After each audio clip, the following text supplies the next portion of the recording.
Hello, welcome to 6th grade math at North Street School. Today I'll be going over some of the expectations and skills that your 6th graders are learning in Unit 1. Before we get right into the curriculum, I wanted to go over these 8 mathematical practices that happen across all grade levels. Obviously, they're different in kindergarten or 1st grade than they do by the time the kids get to 12th grade. And then they do in our 6th grade classroom. But these 8 practices are ones that all math teachers are always encouraging the kids to use so that they can find success in their practices. All 8 of them are very, very important, but some of them this year are a little bit more important than others just because they will be a little bit more difficult than others. Because of the transition to percentage grades, the transition to a shorter class time, and having a separate math teacher from their, homeroom teacher or social studies teacher. So, number 1 is a huge, huge one that I know all math teachers always encourage. But this year is the first year that your preteen is really seeing that if they don't persevere while they are trying these hard problems, and they will get hard, they'll get a 0. And every time that they give up, it only makes it harder.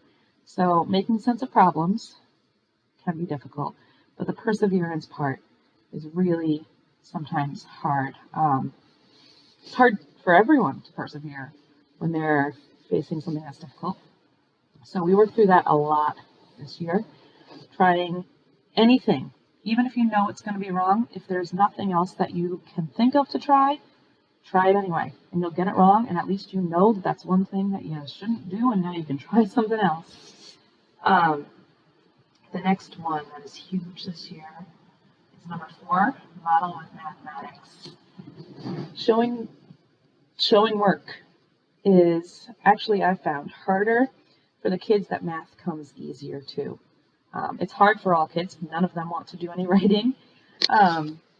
They especially don't really want to draw pictures in math, which I encourage them to do because math is something that's actually happening around them in their lives. But modeling what they're thinking with pictures or expressions, writing out with words when they're doing word problems, how they got their answer is sometimes really tricky. A lot of kids will say, I just knew it. And that's not good enough anymore. In 6th grade, work is a big part of their grade, showing their work. I say a lot of times in class, I don't really care about your answer. I care about how you got it. There's a lot of different ways to get the same math answer.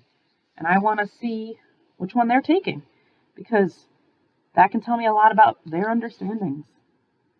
And then number 6 is one that I find all 6th graders kind of have to transition to. In the past, when they were graded on a 1, 2, 3 rubric scale, their teachers had a skill that they were teaching, and they were also paying attention to if the students were attending to precision, but it was 2 different things that they were grading them on. So if they were learning the standard algorithm for multiplication, and they did all the steps correctly, but they said that 4 times 5 was 25 accidentally, they could still get a 3 in that skill of standard algorithm and just kind of get marked down. Maybe a 2 would go on the attending to precision skill in their report card. But they knew what they were doing in that skill, the math skill of the standard algorithm, so they wouldn't get marked down. Whereas this year, everything gets rolled into one percentage grade. So when they say 7 plus 7 is 15 accidentally, or their work is a little bit sloppy and they miss that they carried a 1, they forget to add it later on, that makes the whole problem wrong. And I do give them points for work, like I said, which is another reason why modeling their work is huge, so I can give them as many points as I can. But they're just not used to having to attend to precision and having such a big consequence for such small mistakes. We talk a lot about learning from those mistakes, paying attention to how many times are you getting the math wrong or not understanding what to do mathematically, and how many times are you just making silly or sloppy mistakes. And what can you do to fix that? Because once you understand, like, oh, I'm pretty good at math, I just need to slow down, or I need to use my graph paper the right way. That's a really easy fix. So attending to precision and accuracy is a big one. And then the other ones are important as well, but those are ones that they are already kind of more used to using and aren't as big of a transition this year. The first thing we start in math this year is multiplying. We use the standard algorithm, which is probably the way that you learned when you were in elementary and middle school. It was also learned in 5th grade. Something that I teach them to do, and that they learned in 5th grade as well, is for multiplication, you don't have to line up the decimals. So you can see there's a decimal here and there's one over here. They're not lined up in a line like you have to do for addition or subtraction. And then they multiply the ones placed by the ones by the tens, and the ones by every single place. Let's see, don't forget to carry and add. And then you need to make sure, because we're moving into the tens place, that you put a 0 here to keep track of it being a 10 now. And then you do the tens by the ones place, tens by the tens, ignoring the decimal until the very end. Our answer right now would be the answer if it was 1,405 times 16. But you can see the 1,405 is actually 100 times smaller than that number. It's 14 and 500ths, and it's not 16, it's 10 times smaller. It's 1 and 6/10. So we need to make our answer 100 times smaller, and then 10 times smaller again. A lot of the 6th graders can explain that, but if at this point they can't, it's more important to me that they can figure out where to put the decimal. So the way we talk about it in our math class, we do use the place value discussion that I just said with 100 times smaller. But in general, I say, oh, there's 2 swoops here. 1 swoop, that means we need 3 swoops at the bottom too. 1, 2, 3. And that's where our decimal will go. For dividing, also a skill they learned in 5th grade. This is not new at all. They do the same steps that I learned when I was in 4th or 5th grade whenever I did dividing. Divide, multiply, subtract, check, bring down, and repeat. They remember that with the acronym or the phrase, does McDonald's serve cheeseburgers raw? The only difference with decimals is that whereas in multiplication, we do the multiplication and then worry about the decimal, in dividing, it's the opposite. You take care of the decimal first and then do the division. So here, I always say check outside first. There is a decimal in 1 and 5/10, or 1.5, so we need to move it over to make it a whole number. If you move outside, you also have to move inside. The same exact amount, the same way. So we moved it to the right, one swoop. You always only move it to the right. So on the inside, we move it to the right, and then I call this little thing the house. You raise it to the roof. From there, you know where your decimal is. There should be something above each digit in your house, and you divide normally. The answer will be 2.3 for this one. If there is no decimal outside, then there should be no swoops out inside either. We talk about the decimal kind of being like your friend, and you're bringing him to the house. If you make your friend do something, you should do it as well. If there's nothing for your friend to do, you don't have to do it either. But if there's a decimal in the house, raise it to the roof, then divide normally. For a decimal outside, but nothing inside, you do have to do a swoop. And if you did it outside, you have to do it inside. And a lot of kids will say, well, there's no decimal. And they randomly put it between the twos or in the beginning, but that's changing the number, which we're not trying to do. Here, we're just multiplying both parts by 10. Here, we're not doing anything. Here, we are multiplying the 4.5 by 10. So we have to multiply the inside by 10 as well to keep it the same mathematical values. And I tell them it's just like a sentence. whole numbers, all whole numbers have a hidden decimal. In the same place a sentence would have a period. So if you sweep outside, you have to do the same inside. At this point, they should know that decimals are hidden at the end of all whole numbers. And then raise it to the roof and stick a 0 in there. Divide normally. Order of operations is the next part of Unit 1, and it is another skill that was learned in 5th grade. We encourage them to remember the order of operations whatever way makes sense to them. There are 4 steps. The way that we talk about it in class is GEMS, but if that doesn't make sense to them, or they learn PEMDAS because they came from another school, or because you helped them a lot at home and you learned PEMDAS, that's totally fine. They're the same things. GEMS stands for grouping, exponents, multiplication and division. They both happen at the same time in order from left to right, which I'll show you. And then subtraction and addition, both happen at the same time in order from left to right again.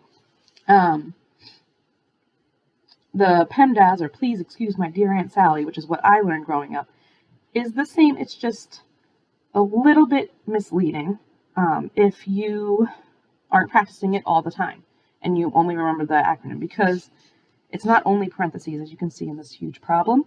We have parentheses and brackets. Later on, the students will have to work with absolute value symbols, which are grouping symbols, not parentheses. So grouping is a little bit more accurate because it includes everything. Exponents is the same, the E's. In PEMDAS, the M and the D make it seem like the multiplication comes first, and that's not the case. And I don't remember learning that multiplication and division happen at the same time. So if I weren't a 6th grade math teacher and I was just going back to it for the first time with my kid, I would probably tell them to do multiplication first, because that's what comes first in PEMDAS. But multiplication and division, like I said, actually happen at the same time, whichever one comes first in the problem when you're reading it. And the same thing with addition and subtraction. Addition does not always come first.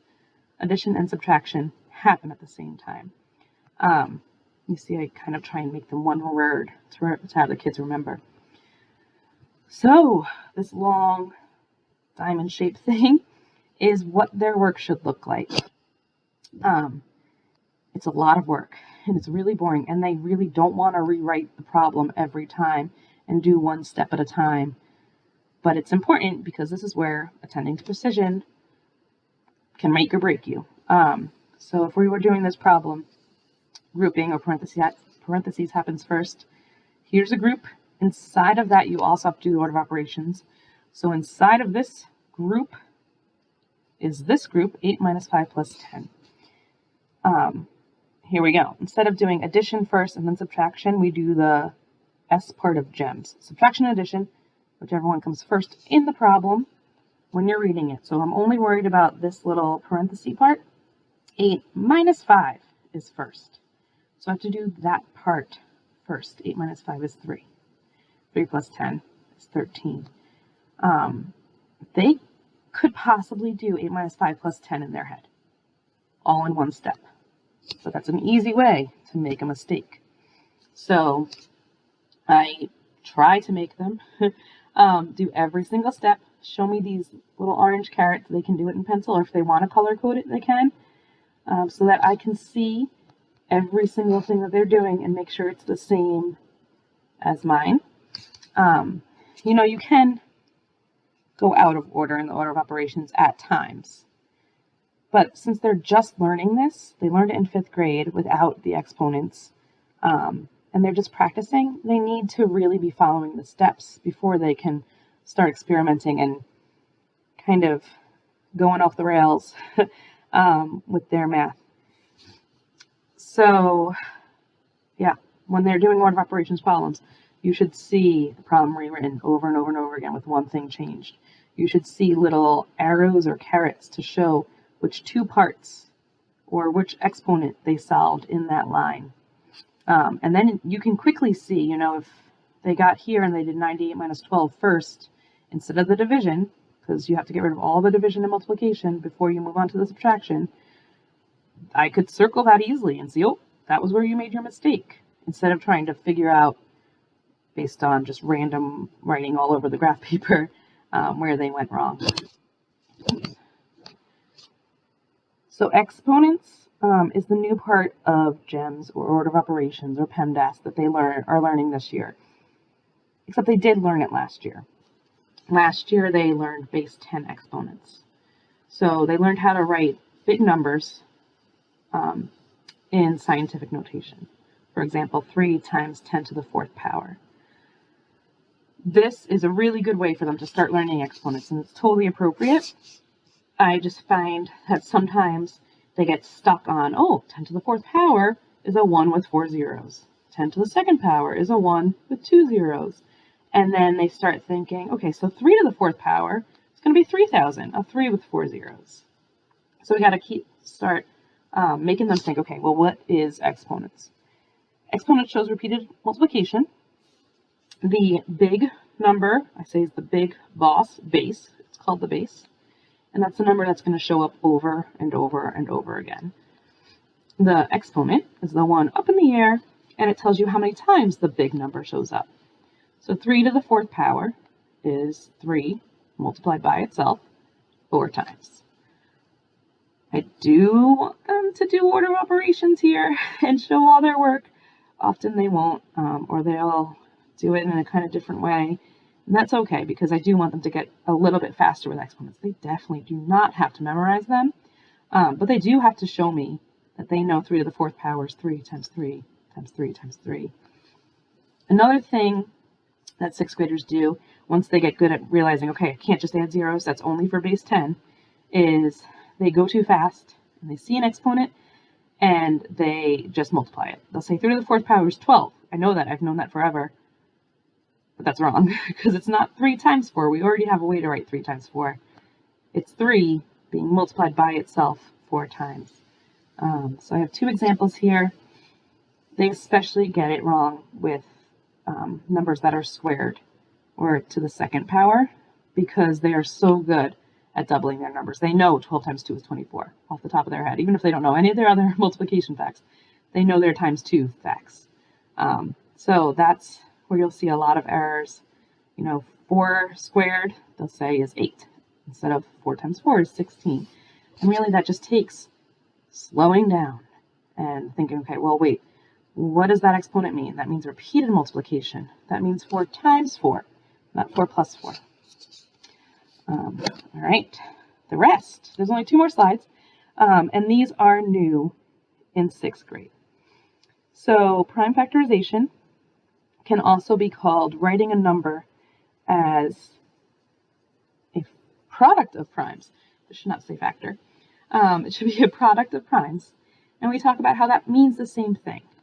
Prime numbers are numbers that have exactly 2 factors, one in itself. You can see in this little green chart, the green numbers are prime numbers. They don't have to memorize prime numbers.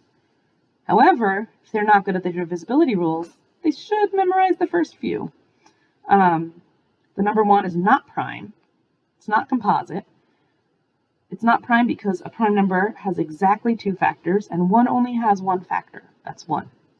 It's not composite because all the other white numbers, the composite numbers, have more than 2 factors. That's what a composite number is, a number with more than 2 factors. 1 only has 1 factor. So, prime factorization can be solved in a lot of ways. We're trying to factorize the number, which just means make the number into a multiplication problem, using only primes. We prefer to teach the latter method because we use that for this, prime factorization, and for least common multiple and greatest common factor, and for simplifying fractions in our next unit. So it's one method that they can use in 4 different ways to solve 4 different problems, and it makes life a little bit easier for them.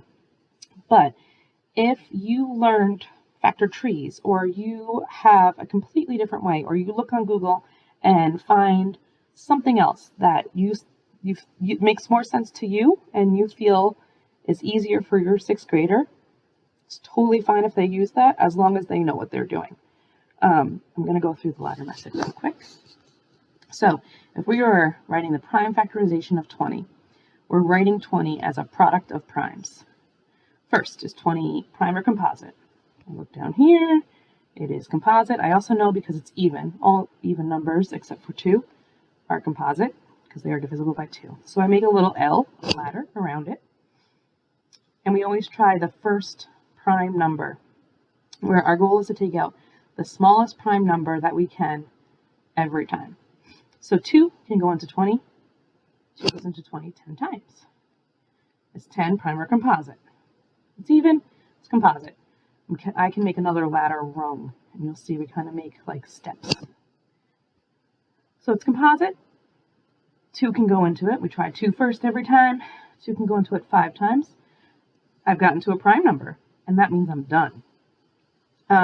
So our answer is around the outside. There's 2 rules for writing the answer to prime factorization. The first one, because mathematicians like to be organized and attend to precision, is that they have to be in number order. So the nice thing about the ladder method is that it's already in number order. You'll see 2, 2, 5. They can write it 2 times 2 times 5. But in 6th grade we do, since they know exponents, expect them to do 2 to the 2nd power times 5, the shortest way. I talk about how all of math is kind of being lazy. The number 20 is a code for the word 20. Instead of writing out TWENTY every time you want to say that number, we just have 2 little symbols that we know means 20. So we're always trying to be as neat and organized and accurate as we can, but also write things down as short as possible.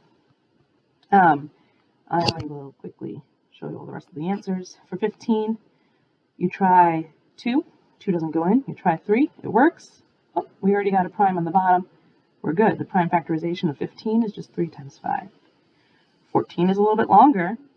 144, I'm sorry. You see, but I tried 2. Went in 72 times. 2 again. 2 again. 2 again. And then we get down to 9. 2 doesn't go in, so you try 3. 3 does. Goes in 3 times. And it's also a little bit easier when you have it as a ladder method to say, okay, 1, 2, 3, 4 2s. That's 2 to the 4th power. 2 3s. That's 3 to the 2nd power. Versus I brought up a factor tree for it. And depending on which factors you use, the numbers are kind of at different levels. They might be harder for some kids to really keep track of. So you get the same answer, but this is a little bit more organized and a little bit easier for some kids. The last lesson is greatest common factor and least common multiple, which is, again, new in 6th grade. They know about factors. They know about multiples. They do confuse them a lot, and we have to make them more clear. Factors are numbers that make bigger numbers when you multiply them. Multiples are the bigger numbers. So factors of 18 are 1, 2, 3, 6, 9, and 18, whereas multiples of 18 are 18, 36, and so on. And like I told you, we use the ladder method. We just do it with both numbers now. So if both numbers are composite, put a ladder around both. Try 2. In this case, 18 and 30 are both divisible by 2. Stick a 2 on the outside. 2 can go into 18 9 times, and 2 can go into 30 15 times. Try a 2. It has to go into both of numbers. In this case, 2 wouldn't go into either. So we try 3, and it works for both. If 3 didn't work, the next number that you tried would be 5, because we're looking for prime numbers that we can take out. And 4 is composite, so we would skip. If you look back, we would skip 4. We would try 2, and then 3, and then 5, and then 7, and then 11. And your students have this chart in their notes, which they should be using. It's actually pink in their notes instead of green, though. So this is how many identical goodie bags can you make with 18 Snickers and 30 lollipops. If we were trying to make identical goodie bags, then that would be the greatest common factor, because we are taking those numbers and breaking them down into smaller parts. that would multiply to get that number. The word identical is a hint that it's going to be greatest common factor. Thinking about, okay, is 18 Snickers the most that I have or the least that I have? You only have 18 Snickers. You can't do something with 36 Snickers because you only have 18 in this problem. So we know that we're going for the greatest common factor. Once you finish your ladder method, you have relatively prime numbers on the bottom. You just take the side numbers for the greatest common factor. 2 times 3 would be 6. If it was the same problem, but every 18th day I do something and every 30th day I do something else, when is the first time that I do them both, I would use least common multiple. Same exact ladder, but now I take the side numbers and the bottom numbers and multiply them. So the least common multiple between 18 and 30 is 90 because I do 2 times 3 times 3 times 5. Here's another least common multiple problem. Mom gives you allowance every 10 days. Grandpa gives you money for fun every 12. When's the first time they'll both give you money on the same day? A lot of students will say, oh, 120, because they just take the numbers and multiply them. But in this case, that doesn't work. So if you were to do the ladder method, you would take a 2 out of both of these numbers. You would get a 5 and a 6.